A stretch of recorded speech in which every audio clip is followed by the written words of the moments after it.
Hi guys, welcome to chemistry class. Today we are going to discuss about structure of ozone. In previous class we had discussed about preparation and properties of ozone. Very important concept nana. Next, structure of ozone. Already you know the structure, that means molecular formula of ozone is O3. O3 is the molecular formula of ozone. Okay. See, the ozone is a planar structure and the bond angle between the O and O and O bond angle is the 117 degrees bond angle. Then O bond angle is 117 degrees. Then O bond length is 1.28 angstroms. Bond angle is 117 degrees. Next, O bond length. This is angle, nana. Bond angle. This is bond length. Bond angle. This is bond length. Bond length. Okay, 117 degrees, 1.28 angstrom. Then structure.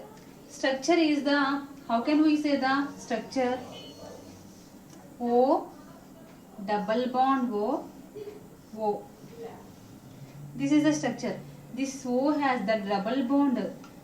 The adjacent double bond oxygen has two sets of lone pair of electrons, and this oxygen atom has three sets of lone pair of electrons. This oxygen has only one set of lone pair of electrons. ఇక్కడ oxygen కి double bond ఉంది, oxygen తో single bond ఉంది. Middle ఉన్న oxygen కి ఒక set ఉంది, అంటే 2 లోన్ పేర్ ఆఫ్ ఎలక్ట్రాన్స్ ఉన్నాయి.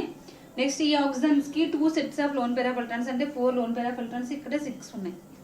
So by Lewis structure we have to explain the structure of ozone. మన లూయిస్ స్ట్రక్చర్ నుంచి ఓజోన్ ఎక్స్ప్లెయిన్ చేస్తాం. ఎలా ఎక్స్ప్లెయిన్ చేస్తాం చూడండి. దీనికి హైబ్రిడ్ స్ట్రక్చర్స్ ఉంటాయి.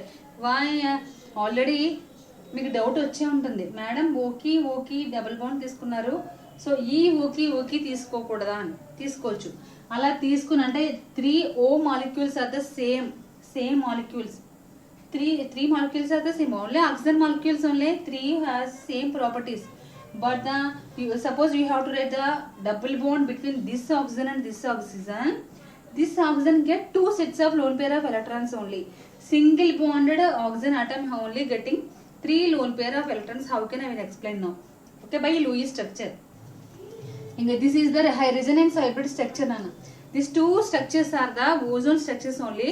But how can we say the 2 structures? These are the resonance hybrid structures of O3. ఎలా చెప్తాం అంటే ఈ రెండు స్ట్రక్చర్ని రెజనెన్స్ హైబ్రిడ్ స్ట్రక్చర్స్ కింద చెప్తాం O3కి. ఓకేనా? చూడండి ఒకసారి రెజనెన్స్ హైబ్రిడ్ స్ట్రక్చర్స్ ఏంటో. ఇప్పుడు నేను ఈఓకి డబుల్ బాండ్ తీసుకున్నా. ఇప్పుడు ఈ 2 ఓస్కి తీసుకుంటున్నా. చూడండి, ఓ ఎక్కడ రాయమన్నాం డబుల్ బాండ్? ఇక్కడ కదా డబుల్ బాండ్ ఓ, ఇక్కడ సింగిల్ బాండ్ ఓ. ఇది సింగిల్ బాండ్ ఓ, ఇది డబుల్ బాండ్ ఓ. ఇక్కడ ఈ ఓకి 3 సెట్స్ రాయండి లోన్ పేర్ ఆఫ్ ఎలక్ట్రాన్స్. ఇక్కడ 1 సెట్ రాయండి, ఇక్కడ 2 సెట్స్. కనిపిస్తుంది కదా మీకు? ఇది స్ట్రక్చర్ ఆఫ్ ఓజోను. ఇది 117 బాండ్ యాంగిల్ వేసాం. మీరు రన్నింగ్ నోట్స్ ఫాలో అవ్వండి. O3, ఇది O3. ఇక్కడ ఇటువైపు డబుల్ బాండ్ తీసుకుంటే దీనికి 2 sets of lone pair of electrons, ఇక్కడ 3 sets of lone pair of electrons. ఇక్కడ డబుల్ బాండ్ తీసుకుంటే దీన్ని 2 సెట్స్ రాసి 3 సెట్స్ రాయండి. Okay. See, Lewis structure means first you have to write oxygen atomic number. By listening class only you understand chemistry properly. Otherwise you get by heart చేయాలి. By heart చేస్తే వస్తుంది. ఎంతవరకు by heart చేస్తావు? 10 lessons by heart చేయలేవు కాబట్టి నేర్చుకుంటే బాగుంటుంది. Oxygen atomic number ఎంత? 8. Atomic number of oxygen 8. Then electronic configuration of oxygen. First atomic number అని రాయండి. Atomic number you have to write full forms. Full forms రాయండి, నేను షార్ట్ ఫార్మ్స్ రాస్తున్నా. అటామిక్ నెంబర్ ఆఫ్ ఆక్సిజన్ ఎంత? Oxygen atomic number 8. Electronic configuration of oxygen is equal to 1s2 2s2 2p4. 1s2 2s2 2p4. So which one is the which one is the outermost shell? Second shell. What is the same? Which one is second shell? Second shell. Which one is outermost shell? Second shell. That means these electrons are outermost electrons. How many are outermost electrons? 6 electrons. See, this O also has 6 electrons. 3 O's are there. This O also has 6 electrons. This O also has 6 electrons. Each oxygen each oxygen atom getting 6 electrons. You have to mention here 1 set, 2 set, third set.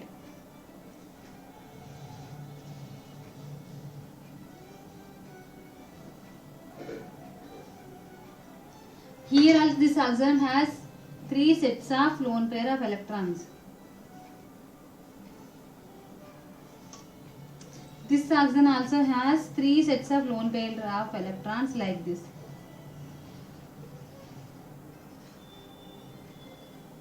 ఇలా వేసుకోండి. 3 sets here, 3 sets here, also 3 sets. Then form the bond. See, this oxygen between the formed bond, this pi bond. Again this here form sigma bond like this. You take here one oxygen atom, take like this. That means oxygen undi, ikkada oxygen undi, ikkada oxygen undi. ఈ oxygen కి double bond form అవుతుంది. ఇక్కడ 2 sets of lone pair of electrons వస్తాయి. ఈ oxygen కి single bond ఉంది. ఇక్కడ ఎన్ని సెట్స్ వస్తాయి అంటే ఇక్కడ మీకు ఇలాగే రాస్తా, నేను బాండ్లు చూపిస్తున్నా. ఇలా 2 ఎలక్ట్రాన్స్ ఉన్నాయంటే ఇక్కడ బాండ్ ఫామ్ అయినట్లు లెక్క. ఇక్కడ 2 ఎలక్ట్రాన్స్ ఉన్నాయంటే బాండ్ అంటే ఇక్కడ బాండ్ డబుల్ బాండ్, ఇక్కడ సింగిల్ బాండ్. ఇలా బాండ్స్ వేయకూడదు. For your understanding I'm keeping bonds they. మీ అర్థం అవడం కోసం ఇక్కడ బాండ్స్ పెట్టాను. చూడండి, ఈ రెండు లోన్ పేర్ ఆఫ్ ఎలక్ట్రాన్స్ కి ఒక బాండ్, ఈ 2 లోన్ పేర్ ఆఫ్ ఎలక్ట్రాన్స్ కి ఒక బాండ్ ఫామ్ అవుద్ది. ఇక్కడ చూడండి, నేను లూయి స్ట్రక్చర్ ద్వారా ఎక్స్ప్లెయిన్ చేస్తాను. కావాలంటే హైబ్రిడైజేషన్ కాన్సెప్ట్ ద్వారా కూడా ఎక్స్ప్లెయిన్ చేసుకోవచ్చు. ఇక్కడ ఈ రెండింటికి కలిపి ఒకటి సింగిల్ బాండ్ ఫామ్ అవుతుంది. మిగతా 3 sets of lone pair of electrons ఇలా రాసేయండి. ఇక్కడ ఇంకా రిమైనింగ్ ఎన్ని మిగులుతాయి? వీటికి బాండ్ ఫామ్ అవుతుంది. ఇక్కడ వీటికి సింగిల్ బాండ్ ఫామ్ అవుతుంది. ఇంకా ఇక్కడ ఏం మిగిలినాయి? 2 సెట్స్ మిగిలాయి. 2 సెట్స్ కలిపి ఇక్కడ మనకి చూపించండి. ఇక్కడ ఎన్ని మిగిలినాయి? 3 సెట్స్ మిగిలినాయి. 3 సెట్స్. Okay, structure. మరి ఇక్కడ పైన ఒక సెట్ మిగిలిపోయింది కదా, ఆ ఒక్క సెట్ ఇక్కడ మెన్షన్ చేయండి. ఓకే, ఇక్కడ ఒక సెట్ మెన్షన్ చేయండి. ఇక్కడ 3 ఆక్సిజన్. దెన్ అదర్వైజ్ మీరు ఏం చేస్తారంటే ఈ ఆక్సిజన్ ఉంది కదా, ఈ ఆక్సిజన్కి రాసినట్టుగా ఇక్కడ రాసి మిగతాదంతా సేమ్ రాయండి. అంటే దీన్ని ఇక్కడ తీసుకొస్తే, దీన్ని ఇక్కడ తీసుకొస్తే అప్పుడు ఏమవుతుంది? ఇక్కడ సింగిల్ బాండ్ వస్తుంది, ఇక్కడ డబుల్ బాండ్ వస్తుంది. నేను చూపిస్తున్నాను చూడండి మళ్ళీ మీకు. అది సేమ్ ఈ ఆక్సిజన్ ఉంది. ఈ ఆక్సిజన్కి 3 sets of lone pair of electrons. ఇక్కడ ఒక సెట్ రాస్తున్నాను. Here 1 set, up side 1 set. Next oxygen తీసుకుంటా. ఈ ఆక్సిజన్కి 3 సెట్స్ కదా, 1 2 3 కనిపిస్తున్నాయమ్మా. నెక్స్ట్ ఇంకొక ఆక్సిజన్ తీసుకోండి. Next topic is oxides. Oxides are the binary compounds of oxygen. What are the binary compounds? ద్విగుణాత్మక సమ్మేళనాలు తెలుగులో binary compounds. So oxides means the binary compounds of oxygen. Suppose some elements or compounds we are getting in two ways and 2 forms. Here oxygens we are getting or radical form or element form. అంటే మనం వీటిని 2 రకాల, అంటే ఒక ఎలిమెంట్కి 2 రకాల గుణాలు కలిగి ఉంటే వాటిని ఏమంటే ద్విగుణాత్మక సమ్మేళనాలు అంటాం. అలాగే మనకి ఆక్సిజన్ అనేది ఆక్సిజన్ ఫామ్లోనే ఉంటుంది, ఆక్సైడ్స్ ఫామ్లోనే ఉంటుంది. కాబట్టి ఆక్సైడ్స్ని ఏమంటారంటే బైనరీ కాంపౌండ్ ఆఫ్ ఆక్సిజన్ అంటాం. అంటే దానికి ఉంటే సెకండ్ క్వాలిటీ అనమాట. అంటే గుణాత్మక అంటే క్వాలిటీయే కదా. సో ఆక్సైడ్స్ అనేవి ఆక్సిజన్కి ఉండే రెండో సెకండ్ క్వాలిటీ అని చెప్పొచ్చు. కాబట్టి దాన్ని ఏమంటే binary compounds of oxygens are the oxides. Oxides are the binary compounds of oxygen. Okay, oxygen నుంచి వచ్చినాయి. దీస్ ఆక్సైడ్స్ ఆర్ 3 టైప్స్ అన్న. Only metal oxides, non metal oxides, metalloid oxides. అంటే oxides of metalloids. First one is non-metal oxides. Second one is metal oxides. Third one is oxides of metalloids.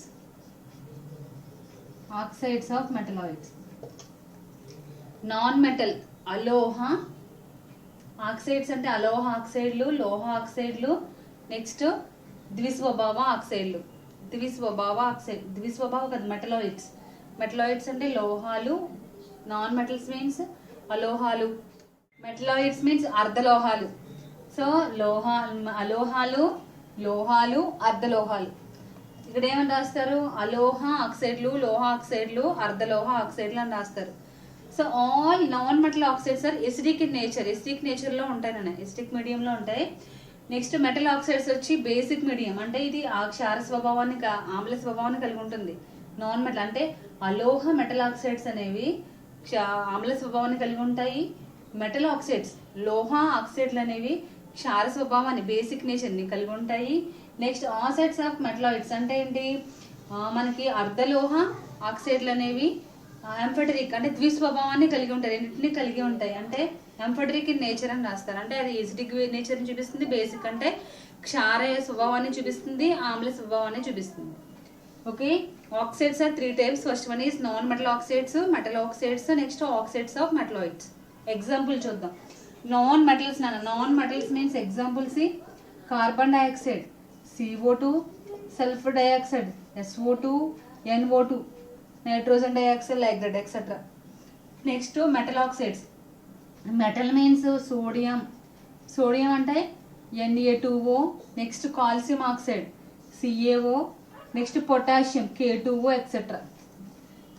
Na2 Na కాదు, Na2O, CaO calcium oxide, మళ్ళీ Ca2 రాదు, Ca వస్తుంది, CaO, next K2O potassium oxide. ఇక్కడ oxides of metalloids అంటే example Al2O3, ZnO, PbO, like that. These are the metalloids means అర్ధలోహ ఆక్సైడ్లు. Non metal oxides, metal oxides, oxides of metalloids. Okay, then you have to write examples also very important. Oxides is the binary compounds of oxygen. Then third concept is uses of ozone. Ozone use చెప్పండి. Already మీకు తెలుసు, the protection of environment. స్ట్రాటోపియర్లో ఉండి మనకి ఏం చేస్తుంది? Protect చేస్తుంది ఎన్విరాన్మెంట్ని, అది మీకు తెలిసిందే. Next it is the purifier of water purifier, stabiliser of water. Next ఇది purification of air in theatres. మన థియేటర్స్లో ప్యూరిఫికేషన్ ఆఫ్ ఎయిర్ని అంటే గాలిని శుభ్రపరచడానికి, మైనింగ్స్ ఉంటాయి కదా గనుల్లో చేసే వాళ్ళకి, అక్కడ ఉన్న ఎయిర్ని శుభ్రపరచడానికి మనకి యూజ్ చేస్తారు. Next camper preparation of camper అంటే తెలుసు కదా, హారతకర్పూరం. సో హారతకర్పూరం తయారీలో ఉపయోగిస్తారు ఆక్సైడ్స్ కాదు, ఓజోన్ని. ఇలా ఓజోన్ యూజెస్ చాలా ఉన్నాయి నాన్న. సో యూజెస్ అన్ని చూసుకోండి ఒకసారి. Okay, these are the ozone. Just మనకి ఓకి సంబంధించిన టాపిక్ చెప్పాను. ఏంటి? Ozone preparation, ozone structure, ozone properties, next oxides ఇవి. నెక్స్ట్ వచ్చి సల్ఫర్ నాన్న. అంటే మనకి ఇది 16th గ్రూప్ కదా. 16th గ్రూప్లో ఏం చెప్పాను నేను? ఆక్సిజన్, సల్ఫర్ చెప్పాను, సెలూనియం, టెల్లూరియం, పొలోనియం అని చెప్పినప్పుడు మీకు నెక్స్ట్ ఏం వస్తుంది? మనకి సల్ఫర్ వస్తుంది. కాబట్టి సల్ఫర్ సంబంధించిన కాన్సెప్ట్ మనం చదువుకోవాలి. కానీ సల్ఫర్లో మెయిన్ ఒక ఎస్ఐ ఉంది. ఇక్కడ మీకు 16th గ్రూప్ నుంచి ఎస్ఐ ఏంటంటే ఓజోన్ ప్రిపరేషన్ అనేది one of the SI. Second SI కూడా ఈ లెసన్లోనే ఉంటుంది, సల్ఫ్యూరిక్ యాసిడ్ ప్రిపరేషన్. అది మీకు తీసాడు కాన్సెప్ట్ నుంచి. That is remove from your concept, lesson నుంచి రిమూవ్ అయిపోయింది అది. సో కాబట్టి కంపల్సరీ మీరు ఓజోన్ ప్రిపరేషన్ ఒకటి, సల్ఫ్యూరిక్ యాసిడ్ తీసేసారు కానీ సల్ఫర్ డైఆక్సైడ్ ఒకటి ఉంచాడు. కాబట్టి సల్ఫర్ డైఆక్సైడ్ గురించి సేమ్ ఓజోన్కి ఎలా నేర్చుకున్నారు? Preparation, properties, structure. Okay, sulphur dioxide structure మాత్రం నేను వేసి చూపిస్తాను. దాని bond formation Lewis structure use చేసి మీరు నాకు చేసి చూపించాలి, చేసి వాట్సాప్ చేయండి. ఓకే, ఫస్ట్ సల్ఫర్ డైఆక్సైడ్ చూద్దాం. చూడండి, SO2. SO2. SO2 is the sulfur dioxide. Second concept SO2, sulfur dioxide. So sulfur atomic number entana? Sulfur atomic number is 15. Next, already I thought you wrong nana. Here neon చెప్పాలి కానీ నేను I thought neon, but నాకు నేను neon అనుకున్నాగా ఇక్కడ mention చేసింది organ గురించి explain చేశాను over లుక్లో. కాబట్టి మీరు అది కరెక్షన్ చేసుకున్నారని నేను చెప్పాను కదా వాట్సాప్లో, కరెక్షన్ చేసుకునే ఉంటారు అనుకున్నా. ఓకే, సల్ఫర్ చూడండి 1s2 2s2 2p6, next 3s2 3p3, అంతేనా? 3p3 ఇది సల్ఫర్. ఇక్కడ అవుటర్ మోస్ట్ షెల్ లేదండి 3s2 3p3.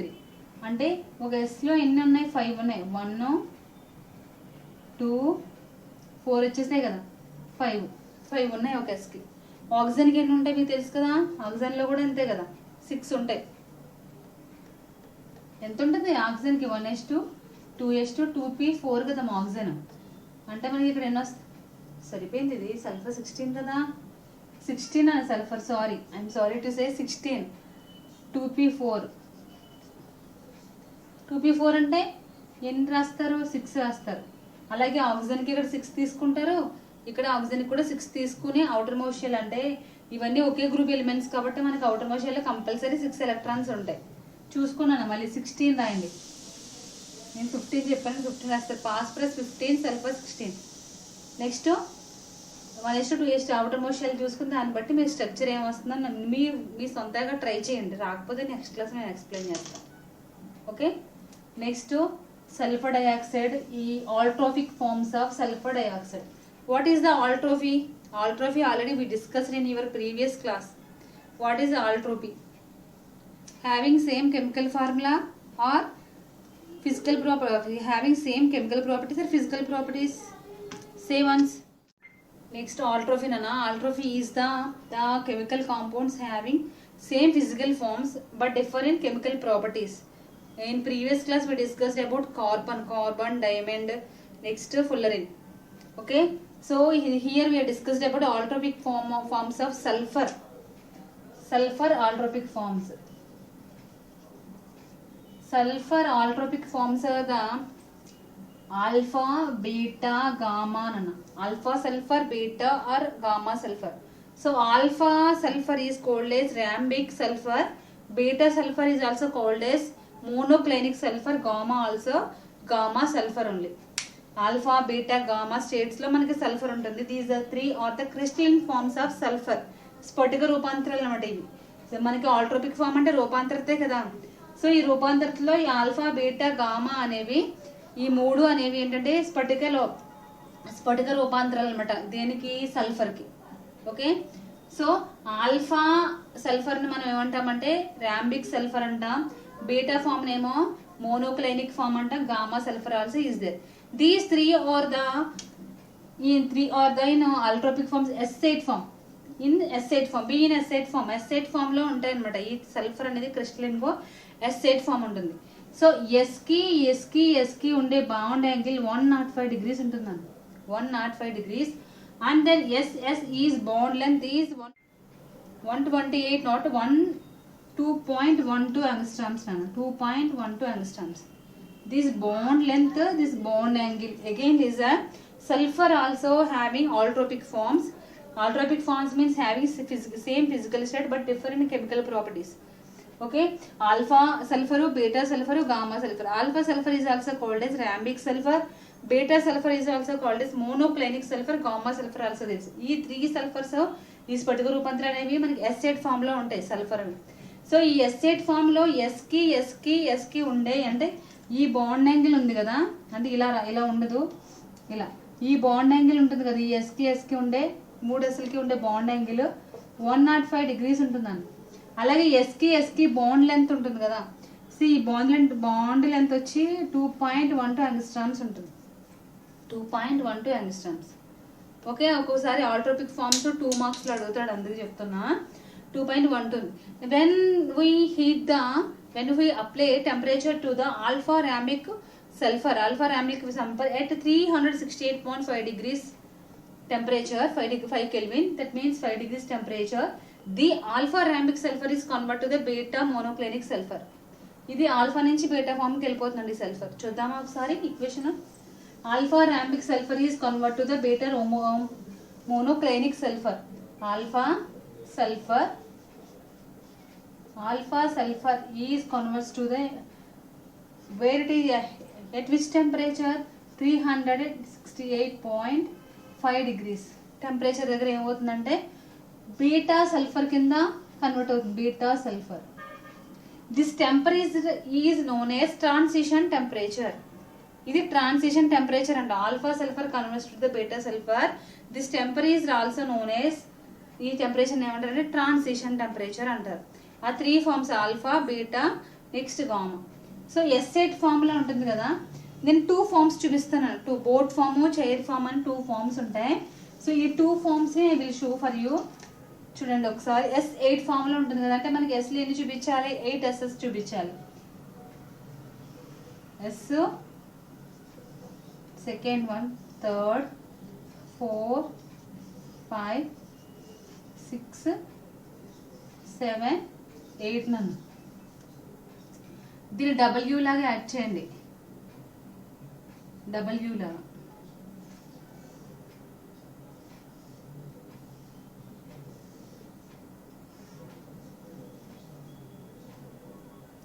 Okay. Next boat. ఇది బోట్ కదా, చైర్ ఫామ్ వస్తుంది. S ఒక S కిందకి రాయండి, ఒక S పైకి రాయండి. ఈ రెండింటిని యాడ్ చేయండి, ఈ రెండింటిని యాడ్ చేయండి. కింద నుంచి ఈ రెండింటిని ఇలా యాడ్ చేయండి. అలా ఈ రెండింటిని ఇలా యాడ్ చేయండి. ఇది కూడా S8 ఫామే. S8. These two are the allotropic forms of sulfur. Okay, and 2 are the allotropic forms of sulfur. Next class we will discuss about preparation of sulfur dioxide properties also. Okay. Already one work given you. What is the structure of SO2? You have to make your own way by using O3. మీరు ozone ఉపయోగించి SO2కి ఎలాగా మీకు structure రాస్తారో రాసి నాకు చూపించండి, లేదంటే next క్లాస్లో నేను ఎక్స్ప్లెయిన్ చేస్తాను. ఓకే. బాయ్స్ ఎవరో నోట్స్ రాసి నాకు పంపించట్లేదు నాన్న. బాయ్స్ ఇద్దరు రాసినట్టు, 2-3 రాసి పంపించారు అంతే. గర్ల్స్ కూడా చాలా లీస్ట్. తెలుగు మీడియం వాళ్ళు నాకు ఎంతవరకు ఎవరో నోట్స్ అయితే రాసి పంపించలేదు. సో నేను మీకు అర్థమవుతుందని అనుకుంటున్నాను. ఏమైనా డౌట్స్ ఉంటే గ్రూప్ క్రియేట్ చేశాను కాబట్టి ఆ గ్రూప్లో మీరు పంపిస్తే నేను తగ్గట్టుగా చెప్పడానికి ఉంటుంది. మీరు నోట్స్ ప్రిపేర్ చేసి మాత్రం నాకు పెట్టాల్సిందే, లేదంటే రిమూవ్ అయిపోండి గ్రూప్ నుంచి. Okay. I hope you understand. Bye, take care. We will meet in next class.